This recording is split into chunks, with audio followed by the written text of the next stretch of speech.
I say that with quotes because it doesn't help the kids who are actually struggling, but it looks great on paper for the school.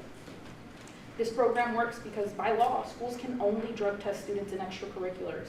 Those same students are already the kids who are at a low risk for drug use, so you're bound to get nothing but good results.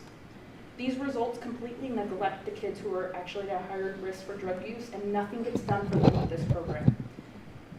We should also think about what our kids are already having to deal with. Think back to when y'all were in school. By implementing this program, we are essentially punishing and adding on to the stress that these students are already experiencing from college exams, daily homework, jobs, and those extracurriculars. These students are already being held to a higher standard, and rather than helping them, we are pointing our finger at them and labeling them as potential drug users. We talked about cost, and I think and hope we can all agree that students should not be using illegal substances. I also think we can agree that school funding should be used wisely. With the constant budget cuts to our public education system, I cannot understand why drug testing our children is a priority. I would like to point out that teachers do not get drug tested unless they're part of the staff that drives a school vehicle. This is very hypocritical because if our teachers who are getting paid don't have to drug test, then why should our children? I agree, it's not the school's role to be doing the parent's job. Y'all's role is to empower us with knowledge, give us those resources so we can make a decision on our kids. We want schools to teach our children to think critically, not to police them. Lastly, I would just like to ask the board members to consider that an important decision like this shouldn't be made without substantial evidence supporting the positive impact this has had on other districts. I want to see numbers, back data, something. Where is the data and research that backs up drug testing? Are all the programs that we already have in place to deter drug use failing, and that's why we've resorted to this? Since alcohol is undetectable with these drug tests, are we essentially saying that an alcohol problem is better than a drug problem? Additionally, just consider the public response that you've had to this at both of the forums. Like they've already stated, there has been tons of negative response to all of this. Plenty of parents and members of the district stood up and spoke against the change. The approval of this policy without solid research supporting it and without the support of the people it would affect would be a mistake. That's all. Thank you. Thank you, Ms. Alonso. We'll take those comments into consideration. Thank each one of you for sharing with us. Next is our public hearing on the proposed 2024-2025 budget presented by Ms. Amy. Good evening. Good evening, Dr. Gilstrap, Dr. Odom, Board of Trustees. This evening, we are going to hold our public hearing on our 2024-2025 fiscal year 25 budget for Floresville ISD. Here we just have our vision, our mission, character, knowledge, confidence. Mission FISD is committed to the development of innovative lifelong learners who possess character traits to achieve personal and professional success. Again, we have our goals, which we reviewed already before I started the meeting. So we're going to review the budget process. On April 25th, by statute, every year we receive the Wilson and Bexar County Appraisal District's preliminary values. We hold a board workshop. We have public notice published in the Wilson County News. Then we hold a public hearing, which we're doing here tonight. We have the final budget approval, and then we have the approval of the tax rate for 2024, and that will be in September at our regular September board meeting on September the 9th. Here's just a copy of the proposed budget and proposed tax rate that was in the paper last week. Total tax rate history, this is just looking at our tax rate history from tax year 21 through tax year 23. You can see here, as we move through the 3 years, our tax rate has gone down by 22.76 cents over the last 3 years. Factors influencing the budget process, we're looking at 2024-2025 an enrollment of 4,100 students. That will give us an ADA of 3,720 if we maintain an attendance rate of 93%. This budget also does have raises for all returning employees of 1% raise for all staff plus targeted adjustments for identified positions. Here's just a look at our average daily attendance and enrollment history for the last 10 years. You can see we were running pretty attendance 95-96% there, dipped a little bit to 95.1. Then of course we had COVID And so we're slowly but surely coming back up. This past year we were at 92.8, looking to go hopefully to 93% for this next year. Factors influencing the budget process. Tax year property values, we have preliminary value of a little over $1.8 billion there, a 6.24 increase over tax year 23 certified values. We're looking at a tax collection rate of 98%. Compressed tax rate, again, these are last year's rates. We will not have our new rates until August from TEA. So we're going to look at the three funds that the board approves, which is going to be the general fund, the food service or child nutrition fund, and the debt service funds. We'll look at revenues, appropriations, our debt obligations, and our tax rate history. So this is looking at our revenue for the general fund. We're looking at $13.9 million in local revenue, state revenue of $25.5 million, and federal revenue of just shy of $500,000 at $455,000. So we're looking at total revenue for our local budget of $39.895 million. Appropriations for the general fund, our expenditures, we're looking at instruction, $22.2 million, instructional and student support, about $5.5 million, administrative support services, $1.5 million, operations and students and support services, $9.8, debt service, $195,000, and other operational costs of $598,000 for a total expenditure budget of $39,895,000. And great news, that is a balanced budget. Again, we had a board workshop 16 days ago, and we weren't looking that way, but we are a balanced budget. We're presenting a balanced budget this year, so we're very happy about that. Just looking at our fund balance status, our undesignated or available fund balance audited number as of last June 30th was $11.8 million. TEA recommends 3 months operating expenditures and fund balance, so at 9.4. So we do have a healthy fund balance. Looking at appropriations by general fund by object code, there we have payroll costs, which make up the majority of our budget at 78.6%. Professional and contracted services at 12.4%. Supplies and materials, 4.8%, operating expenses, 3.6%, debt service, very small at 0.5%, and capital outlay, again at 0.1%. Switching over to the next fund that the board adopts is the child nutrition or food service fund. We're looking at local revenue of $600,000, state revenue very small at $10,000, and federal revenue 1.9. So a total revenue of a little over $2.5 million for the child nutrition fund. Appropriations here, we're looking at operations and support services of a little over $3 million, debt service $2,700 for a total budget of $3,070,000.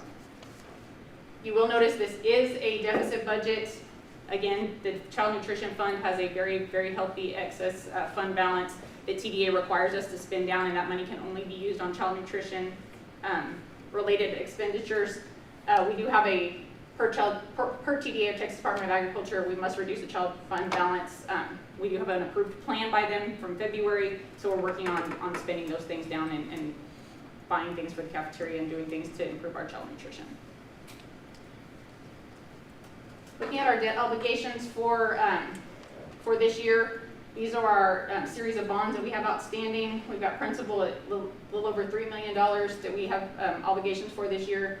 Interest of $1.5 million for a total debt obligation payment this year out of our INS fund of a little over $4.5 million. Here you can see our tax rate history over the last 10 years. Again, it's decreased by 58.32 cents over the last 10 years. And that's total tax rate. So you can see your M&O, your INS. Again, M&O is strictly for maintenance and operations. INS is strictly for debt payments. So you add those two together, you get your total tax rate. Looking at our revenue for our debt service fund, we're looking at $4.4 million in local revenue, state revenues of $155,000 for a total revenue of a little over $4.5 million. Again, on our appropriation side, on our expenditure side, it is equal, a little over $4.5 million. This is a revenue of combined funds we've got here. We've got our local revenue, our state revenue, and our federal revenue of all three of those combined funds together. Again, same with our appropriations. Our 24-25, our 24 and 25 beyond, what we're looking at, potential enrollment growth, property value growth, property tax legislation. Our 89th legislative session begins on January the 14th, 2025. Again, it'll be an interesting session to see what comes out of that and how it affects public schools. So looking at our timeline, July 25th, we will receive certified values from the local appraisal district. Again, these numbers are based on preliminary values, but by statute, they must give those to us have those to us by July 25th. August 5th, TEA provides a maximum compressed tax rate to us. And then September 9th at our regular board meeting, we will hold our tax rate hearing and our adoption. Thank you to everyone that is here tonight. And if anybody has any questions, I'll be happy to entertain those at this time. I will say that the assumptions made for this proposed budget that we're looking at are pretty conservative as far as student growth, average daily attendance, and those driving factors. And so there's a lot of buzz and a lot of talk about growth coming in. It is, there's no doubt. However, we're doing our budget to slowly make that rise. We're not going to jump out there and take some chance on building budget with money that's not realized yet. Correct.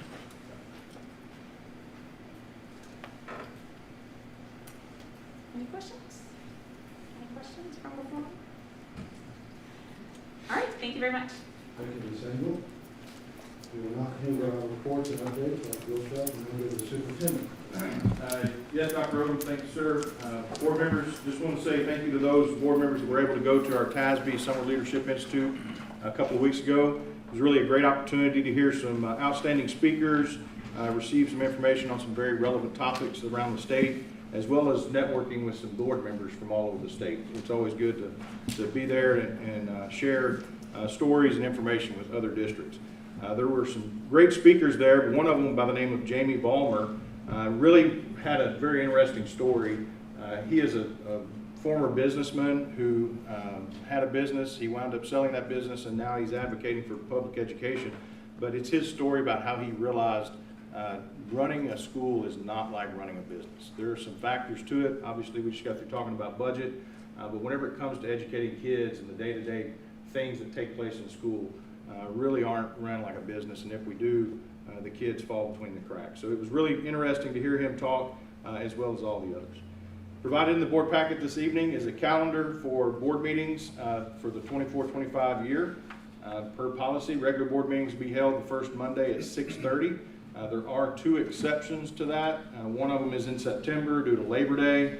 The other one is in November. The first Monday of the month falls before the election in November, so we're going to move that to the second Monday so that we can canvass that election and be in compliance with that requirement. Encourage everyone to mark your calendars for these board meetings. These are all of our regular board meetings.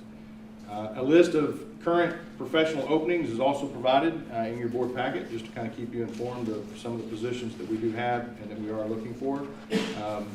One of the things I also did not mention just a while ago, we do also have our calendar of topics. Our board members' board calendar is listed there as well. That is a list of typical items that are on routine agenda. That way we're ensuring we're covering everything on an annual basis. That's something new, isn't it? No, we've been doing that. We've been doing that. We update it every year, and so you'll see those changes on there. We're in the process of posting information regarding the 24 board election.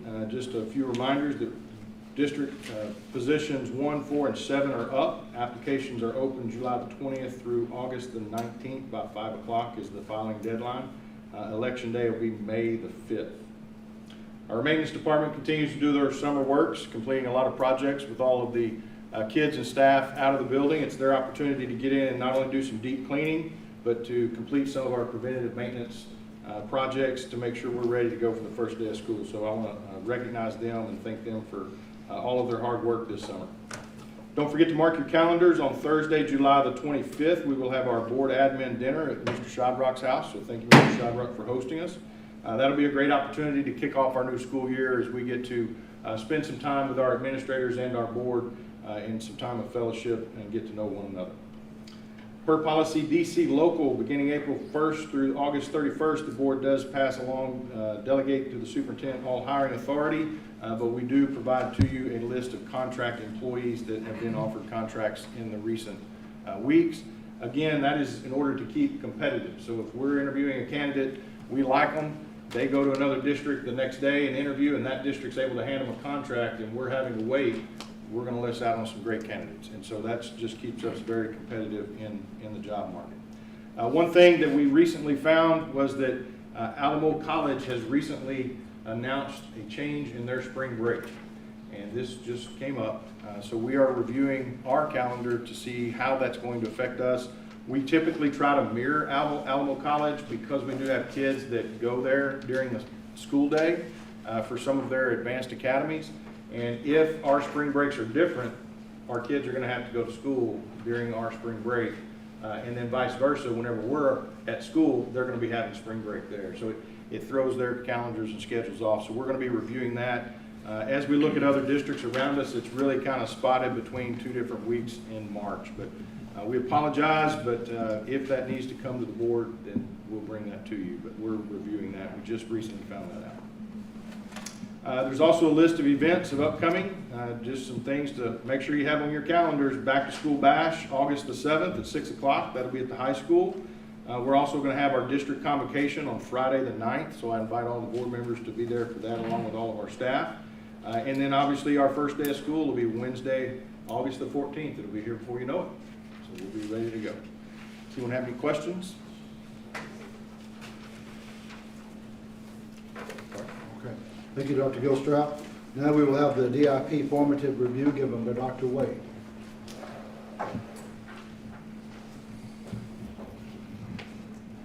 Good evening, President Odom, Dr. Gilstrap, board members.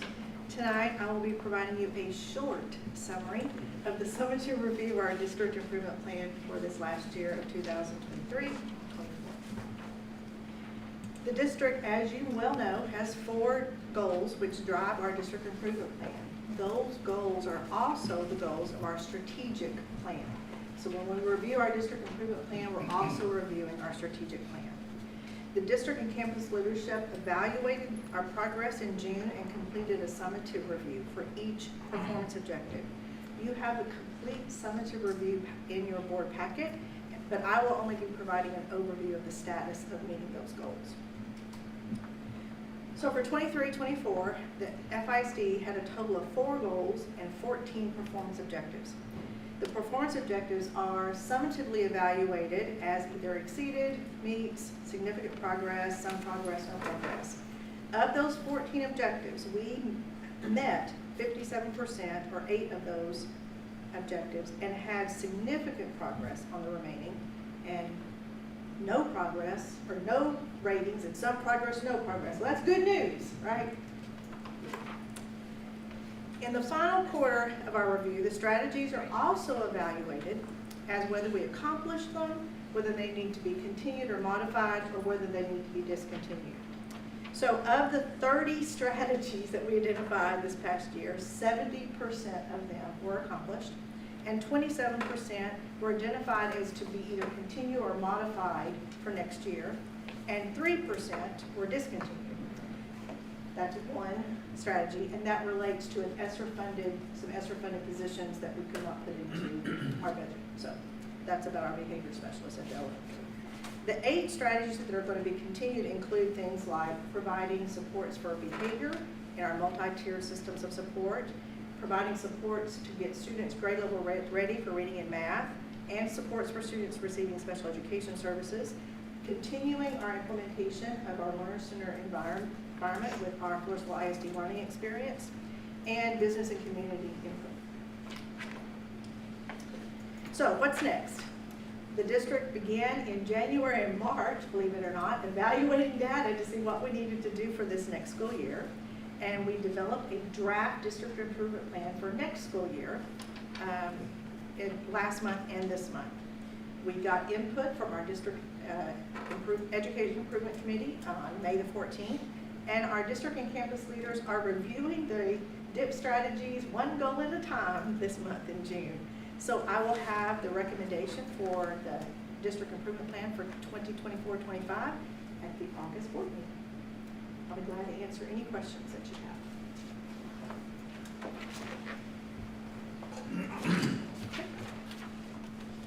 All right, our last report will be the special programs report presented also by Dr. Wood. Thank you, Mr. Odo. Tonight, we're going to share a brief summary of 3 of our special programs. I will be sharing about our Gifted and Talented program.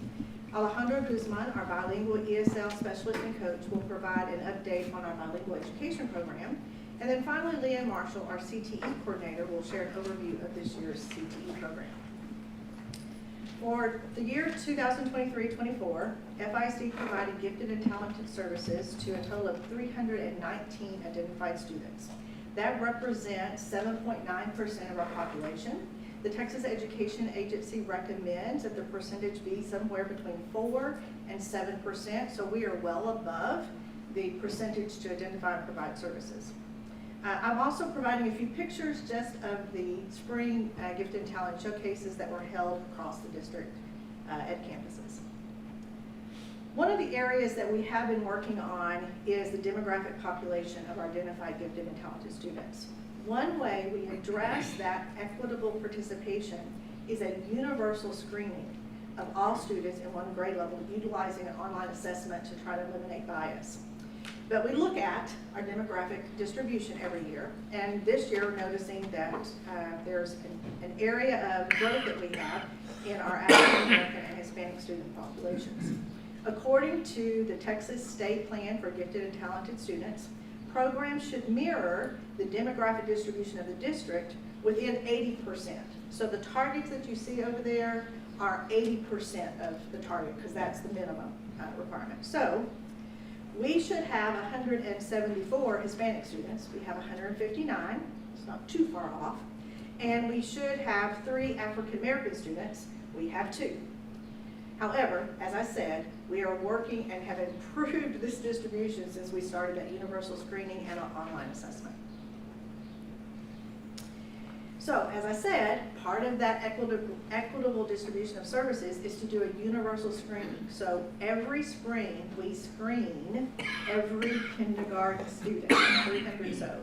That's a critical component of an effective program. The students who score in the top 20% of their peer groups are automatically referred for additional testing. At that point, we have to get parent consent to do testing. This chart shows the breakdown of the number of kindergarten students who were screened, tested, and identified. This year, we identified 13 kindergarten students for GT services compared to 14 students we identified last year. We also have the opportunity for any student in grades 1 through 12 to be referred for GT testing. Referrals can be made by teachers, parents, counselors, administrators, and other community. This year, 76 students were referred for testing and 26 were identified to receive gifted and talented services. This is compared to 81 students tested last year with 20 being identified. So we identified 6 more last year. We're super excited about the opportunity to improve our gifted and talented program, and one of the areas we're going to look at is the updates to the Texas State Plan and see if there's any alignment that we need. And then another area we're considering is universal screening in a different grade level. Sometimes people think kindergarten is developmentally challenging to screen, so we're talking about that as a possibility as well. Okay. Any questions about the gifted and talented program? Okay, next I'm going to invite Alejandro Guzman to come up to talk about the bilingual program.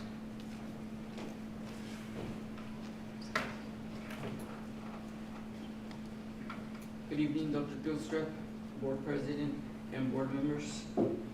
My name is Alejandro Guzman. I am the proud bilingual ESL specialist and coach. I am excited to share all of our updates and as well as our student accomplishments we've had this year. Our bilingual program consists of our dual language at our elementaries, and we are transitioning into a one-way dual language model, starting at our pre-K and kindergarten for our 24-25 school year. We also have an ESL program offered in both our elementary and secondary campuses.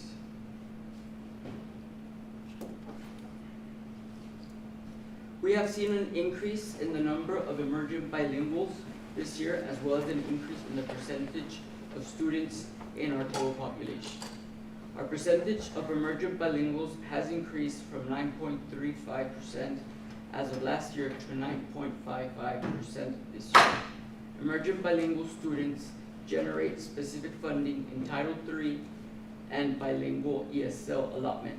So funding has increased with the increase of our emergent bilingual population. Parent denials do not generate any funding. We currently have 144 emergent bilingual students in our dual language program at our elementary campuses, and 227 students receiving English as a second language support in our elementaries and secondary levels. We have 103 students receiving ESL support at our high school and 69 students at the middle school. This year, we did not apply for a waiver as we are fully staffed. We have a total of 13 parent denials this year. Being fully staffed and not having to file the waiver was Yes. big. That's the first time in a long time.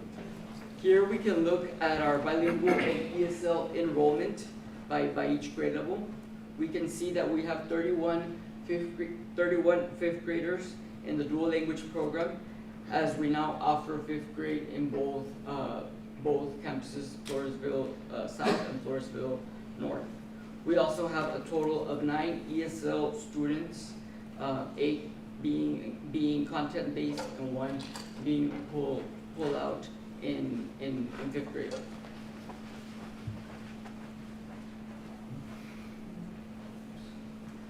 These are some of the highlights that I wanted to share regarding our students in our program. What has been different this year and what we've accomplished. We've had coaching and training support from our new bilingual coach, which is me. We've had a part-time bilingual interventionist, which have helped from pre-K all the way to fifth grade. We have three middle school students that participated in the Close Up Foundation in Austin, where they learned about politics, where they learned about the Capitol and about other important aspects of our state. 25 high school students were reclassified from being emergent bilinguals to being English proficient students. So we did have a great amount, and we're very excited, and we are very proud of them. 19 students participated in our pre-K kinder summer school at North Elementary. So students were having fun and learning at the same time. 2 elementary students participated in our local spelling bee.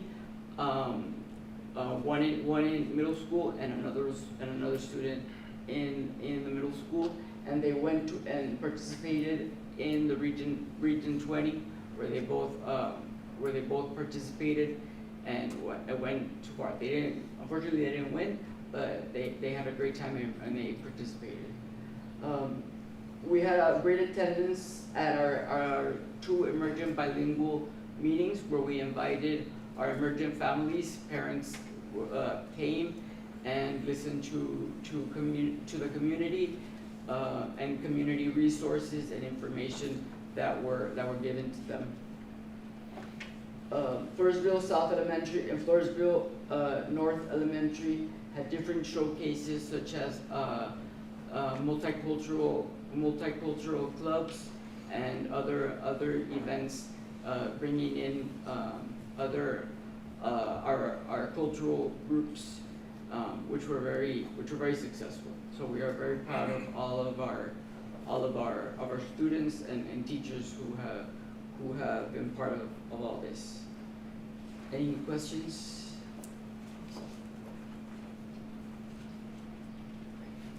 All great work. Great Yes, job. it is very good. Oh, he was missing the animal show. That's okay.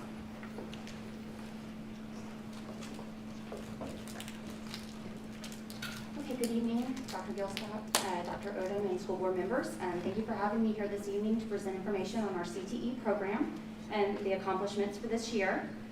Just a little overview of our CTE program. Currently, FISD has 14 programs of study within 9 career clusters that are shown here. We also offer a career explorations course at FMS, which all 8th graders take unless they're enrolled in Algebra 1. And we also have a STEM course for elective credit at the middle school as well. Refreshed programs of study will be implemented in the 24-25 school year. So what does that mean for us?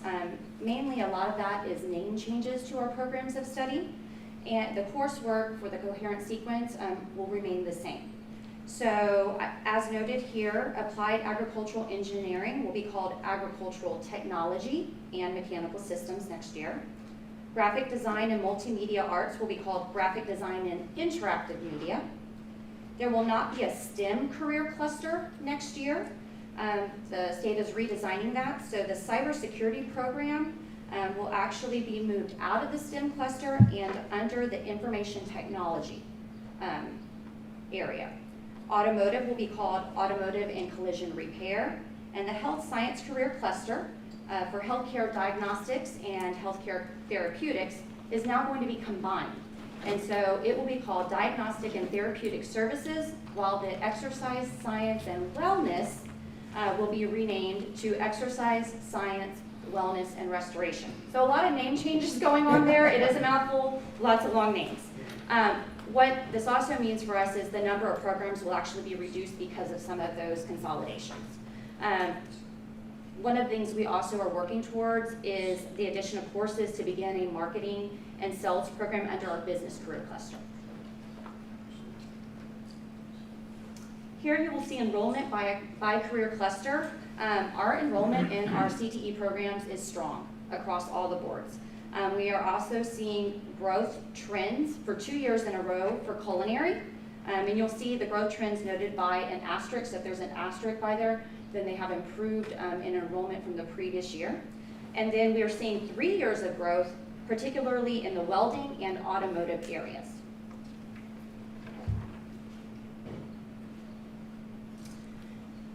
These are the goals that we really focused on this year, implementing IBCs across all of our programs of study. We wanted to review our CCMR data more closely for our 12th grade students, as well as our IBC tracking so that we could get more students earning those credentials. We also looked at our teacher professional development and their particular certification attainment, because we wanted them to also be certified in the IBCs that their students were getting. And then we also looked at career and technical student organizations, CTSOs, and addition and development of those. So I will focus some attention on each of these goals and what we accomplished under each of them. So this slide presents information about industry-based certifications and our CCMR data, which I'm very excited about. Our teachers put in a lot of hard work in regards to this area. You'll see that we had 117 more IBCs attempted this school year, and resulting in 94 additional IBCs being earned from the previous year.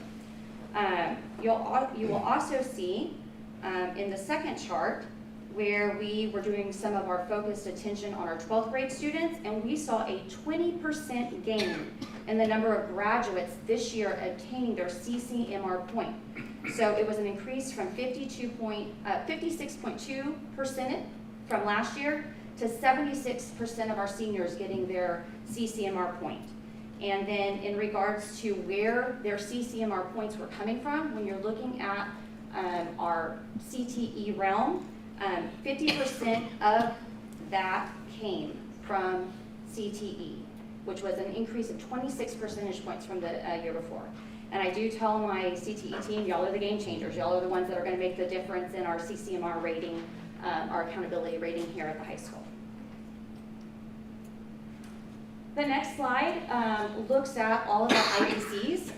I talked to you a little bit about how we focused attention on trying to have industry-based certifications across all of our programs of study. We administered 20 different IBCs this year, 7 of which were completely brand new to us. And so those were highlighted in the pink color up there. We had a 64% pass rate with 438 IBCs earned by students across all of our programs of study, which is a huge accomplishment. The last few columns of the chart compare the passing percentage from last year to this year on the IBCs administered. And of course, we only had comparison data for 13 of those IBCs since 7 of them were new. And of those 13, 8 had either positive gains or remained the same passing percentage from the previous year. And then 5 of them did have some declines, which are noted in the yellow and red highlights. One of our goals, again, was focused on our teachers obtaining certifications, the same certifications that their students would be sitting for. And so this particular slide highlights 4 of our teachers who actually went out there, worked hard to gain certifications. So we had Mr. Michael Billings, who gained his AWS welder instructor slash certifier, so he can have students in his Ag Fab classes or Ag Met classes also sit for a welding certification, and that is aligned with his program of study. Mr. Brendan Cavazos Flood, he participated in the We Teach Cyber symposium, and that was through the UT Austin University, and he actually won an award. It was actually the first inaugural award that they gave out this year, which it was the 2024 Teacher, the Changemaker Award, which was really neat, and he earned certifications for CompTIA in ITF Fundamentals, Network Plus, and Security Plus. Mr. Robert Johnson, he was a brand new teacher this last year and has done a fabulous job for us in our AV area. He earned his Adobe Premiere Pro certification. And then Ms. Shelley Geiselhart, who's now Davidson, got her CMA, which was nationally recognized certified medical assistant. This summer, we will actually have a few more teachers studying and working towards certifications. Mr. Davidson is working on his Adobe Photoshop. Mr. Jason LaFrance will work on his ServSafe. And then Mr. Leonard Soto, he's going to work on some ASE certifications for automotive. And so all of those are taking place now, and they're working towards them between now and the next school year. Lastly, I talked to you about, one of our goals was about CTSOs, which provide our students additional practice in the skills that they're learning in the classroom.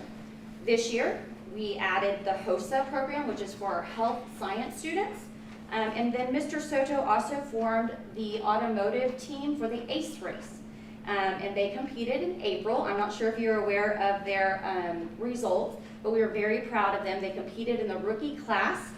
They did place 5 out of 6 teams, but they were only 9 laps away from the first place team. And had they not had a mechanical breakdown, which took them out of the race for 15 minutes, he says they would have taken first place. So we'll look forward to seeing what those results will be in the next year. And then on the horizon, Mr. LaFrance is very excited because he is working hard to implement a barbecue team this next year. So hopefully some of y'all will be our taste testers when they get on board and doing that. If we can count on you for that, hopefully so. But anyhow, we've had great progress to our goals this past year. We're excited about where we are, and it's going to propel us to where we're going in the future. This next year, these are some of the things we want to continue to look at. Again, CTSOs. We want to continue building upon those. We have the IBCs in place now. The next focus is to turn on those student competitions, the student skills, build upon those and get those CTSOs underway. And we want to recognize our students for high achievements within the CTSOs. When they go on and compete at the state level or the national level, we want to recognize them for that. So coming up with our policies and procedures of what that's going to look like as well. Teachers are working on their certifications towards those IBCs. We want to increase our passing percentages. That's why we're monitoring that so that we can see how much we're improving. Are we learning from what we are doing this year, making improvements upon it within our instruction to drive the scores up? And then we also want to explore those possibilities for additional programs of study as well as partnerships for our practicums. so that our students can get that hands-on work-based learning experience. So, that was a lot in a short amount of time. So do you have any questions for me in regards to CTE? So is the program helping our students who graduate enter the workforce in a more of a better position than we were before? Yes, so our students leave with a certification and they can take that certificate to places of employment and say, hey, I already have these credentials. For instance, our health science program students, 100% of those students passed the nationally recognized CMA, the Certified Medical Assistant. So we actually started, we had the Texas Workforce Commission come over, our local branch here. They met with our students, talked to them about opportunities. They worked with us in regards to Conley Memorial Medical Center. And in affiliation with them, we're working towards getting some of our students placed over there in their work learning, I think it's called Learn to Earn program, their YES program for the summer for their youth empowerment program. And they are actually going to place some students there. It's paid for by the Texas Workforce Commission, but then it provides opportunities for them to get hired once their summer internship is complete. So it's really neat opportunity. We actually, our education and training program, last year I reported that we had 1 student get hired over at South Elementary. I believe we have 2 this year that have been hired from our program of study as well, who they were able to apply right at the end of the year, and they're onboarding onto our staff now. So, I mean, this is wonderful what we're doing and how we're taking this, growing our programs, getting these credentials in students' hands, and then they can turn it around and be marketable. Any other questions? Just make sure you tell us where the barbecue tasting. Yeah, you got it. Thank you so much. Thank you, Ms. Marshall. Thank you. Next on the agenda is item number 4, action items. First action item is the consent agenda. Dr. Gilstrap. Board members, we have 2 items included on the consent agenda. We have the minutes from our regular meeting on June the 3rd, as well as minutes from our budget workshop on June the 10th. If there's no questions, administration recommends the board approve the consent agenda as presented. I'll make the motion to approve the consent agenda as printed. Administration, do we have a second? A second. Ms. Reed seconds. Any further questions? All in favor of accepting the consent agenda, let it be known by raising your hand. Anyone opposed? Motion carries 5-0. Our next item is to consider approval of local policy update FNF local regarding random student drug testing. I will now pass it over to Dr. Gilstrap. Board members, included in your packet is an update to policy FNF local, which would set in place a random student drug testing program for certain identified students. We presented this to our policy committee a few months back. They reviewed that and gave us some guidance. We've taken that into consideration. To be clear, the board would be voting on the policy. The policy would set in place and direct that a program be developed. And then, of course, the program is what Mr. Schroller has been talking about in some of our presentations that we've done. So I do want to call up Mr. Schroller if he wants to give a little brief presentation about the specifics of the program that we would be implementing.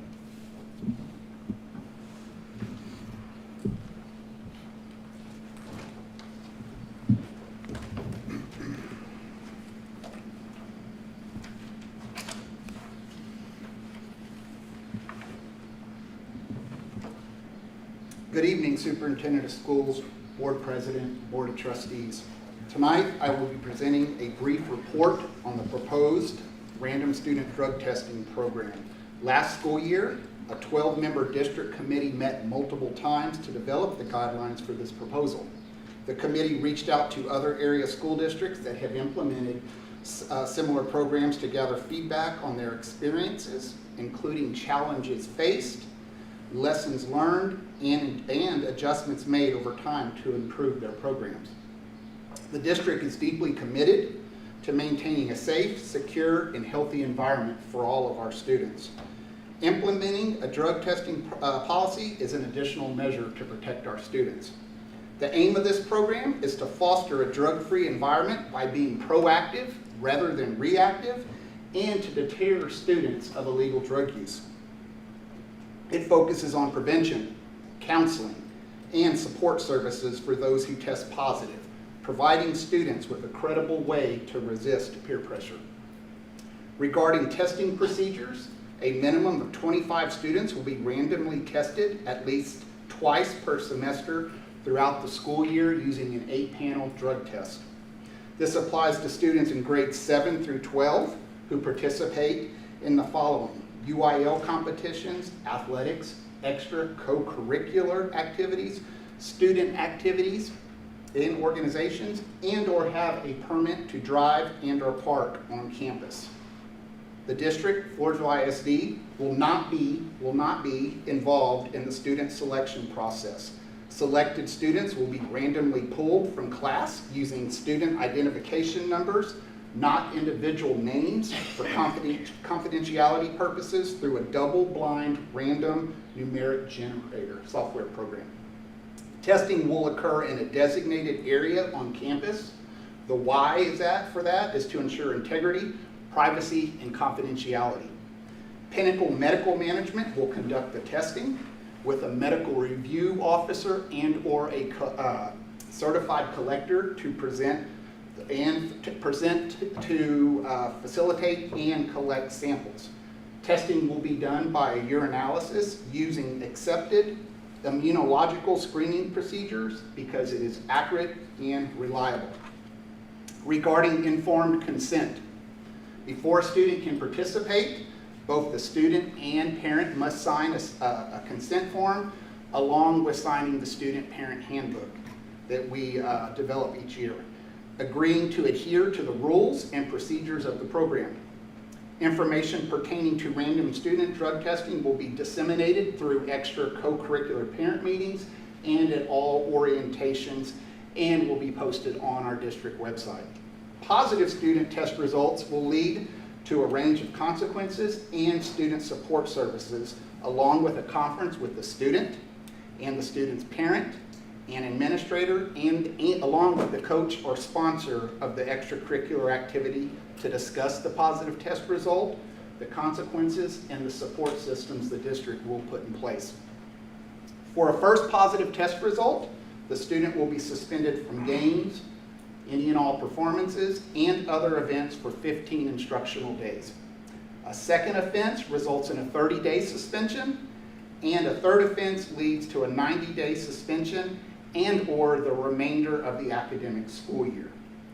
A fourth offense will result in the student's dismissal from all Floresville ISD extracurricular or UIL sponsored activities for the remainder of their secondary school career. Each of these offenses will also result in the loss of parking privileges until the suspension is over and the student has completed the district's required substance abuse counseling. That's one of our support measures. Any student who tests positive at any time will be retested at the next random testing date. It is important to note that positive test results are cumulative, meaning should a student test positive in 7th grade and then again test positive in 9th grade, that student that tests positive for the second time in 9th grade, that is his or her second offense. So what does that mean? The offense for a positive test result does not reset to 0 at the beginning of each academic school year. Once a child has 4, they're removed from the program's organization stuff for the entirety of their secondary school career. Regarding the requirement to complete substance abuse counseling, students shall attend a drug education awareness training session through the school district or opt for a virtual or in-person counseling session with TCHAT, both provided at no cost to the student and the student's parent. Alternatively, parents may hire a private licensed professional counselor at their own expense. We just need to see the documentation and the certification of completion. There is an appeal process. During this time, the student will remain suspended from the extracurricular activity, and their parking privileges will be revoked until the appeal's outcome is determined. The district has allocated $5,000 for random drug testing for this upcoming school year. Each individual test costs $34, and we plan to test a minimum of 100 students. Lastly, this program is academically non-punitive, meaning positive test results do not affect a student's grades, academic standing, or enrollment status. This ensures that that student or those students can continue their education without academic penalties. Thank you, Mr. Stroller. Yes, sir. Again, board members, what's before the board is approval of the policy update, which would set the requirement for such a program into place. And this right here would be the program that we would go to. This would be included in the student handbook every year, which students and parents would have to sign off on. So if there are any questions, we'll be glad to answer those or concerns. What's the total cost, Dr. Gilstrap and Mr. Schroller, of this? Mr. Stroller indicated it's $34 per test. Okay, and so you didn't- that does include the travel costs and Okay. anything That like is that. correct. That's $34 at a minimum of $3,400. One thing I did fail to mention is should there be a retester, that would also add, to that, but we've allocated $5,000 for that. But Total for the, total, yes, sir. Don't plan on spending that, but, And from what I read, it appears there's 2 samples taken, so in case there's a rebuttal, yes, sir. they have the same sample, they'll resample again That is to correct. determine if it's a second deposit or not. Is that correct? Yes, sir. Okay. Yes, sir, Mr. Shadrach. Who's going to oversee this program? It is a testing entity that most of the school districts around here have used. They're proven, they've been around for a long time. That testing entity is called Pinnacle Medical Management. As far as within the district. Oh, you're saying within the district, who's going to supervise it on campuses? It will be our campus administrators along, but again, they will be there to get the student there, be with that student at all times, but the actual testing, the MRO and or the collection officer from Pinnacle Medical Management will be the one facilitating the process. Do these administrators, they're given guidelines of what they can and cannot do? I don't know if they, Yes, Okay. the guidelines would be placed in place in connection with the testing organization. all right, thank you. A successful year would be 0 positive tests. That's the purpose of this, is to advocate for doing something as an intervention instead of reactive, and giving that student a reason to say no is really big. So we want to make sure that we're giving that opportunity to those kids. As I said, a great year would be 0 positives. It's just like we have a drug dog now that comes periodically, and a successful trip a day for the drug dog is 0 hits. So that's what we want. I think you mentioned that parents have a choice. If they do not sign off on that, what happens to that student? I mean, well, they have a The choice. parent and the student will have to sign to be allowed to participate in that sport, that co-curricular, the student organization. Shall they not, they will not be allowed to participate. So they must sign off and agree to all the conditions we have set in place. Yes, sir. And denial to take the test is considered a positive response? Yes, sir. That is correct. We're really just trying to protect our kids, boy. And then if there is a positive and either the child or the family declines to take the counseling, what's the next step? Yeah, if there's a decline, we will continue to try to encourage them to do that. That's our job. We want to educate the parents as well, but they have to complete that support, which is that counseling. And if they don't do that, then again, fortunately, they're not allowed to participate in. They're not able to participate in competition events, they're still eligible to attend practice? Yes, that is correct? correct. Yeah, we still want them to be part of the program, but they just can't. How many school districts in our area participate in this drug testing program? I spoke to everyone in Wilson County. Every school district in Wilson County participates in, as they have some type of process for random student drug testing, and neighboring districts too. I did speak very closely with East Central, who's been doing it since 2006. And they gave us a lot of information. And we're going to use this data to drive future decisions too for our district.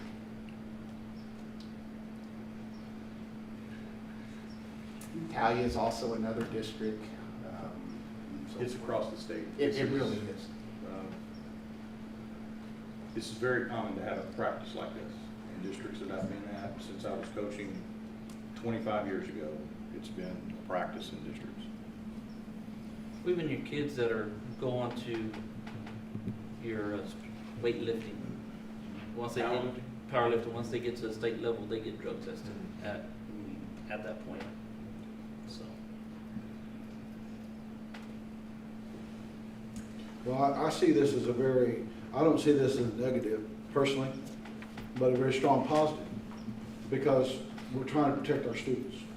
And part of our goal as board members is to be part of that and protect the students. And I think you mentioned that safety word there, and I think that sums it up: safety and protection for our students, and also to help those who are struggling. You know, I'm very pro in helping students that are struggling with those things, in hopes that we can help them to get the help they need and to be good citizens, right? That's our goal, is for the students. And I think you mentioned that in your report. Are there any other questions? Are we allowed to make questions? Are we allowed to ask questions? No, ma'am. If no other questions by the board members, administration recommends the board approve the update to policy F&F local as presented to implement the random student drug testing program. Do you have a motion to accept that? I'll make a motion next step. Okay, Mr. Moose makes the motion to accept it. I will second that. Any further questions or discussion? Okay, all in favor of accepting and placing this policy in place, let me know by raising your hand. Motion carries 5-0. Thank you. Thank you, Mr. Strode. Board members, yes, sir. Now we'll consider approval of the modified schedule for state assessment testing days, waiver by Dr. White.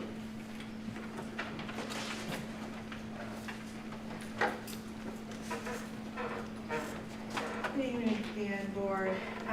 The state allows the district to file a waiver to modify the scheduled classes on state testing days during a school year to reduce interruptions.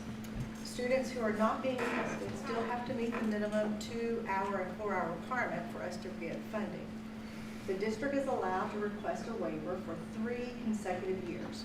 This is the last year of the last waiver that we have had for the last 3 years. So we need to modify our schedule to allow students that are not testing to come in late on certain testing days, because it takes many staff members to administer the test, which changes us in supervision for the rest of the students.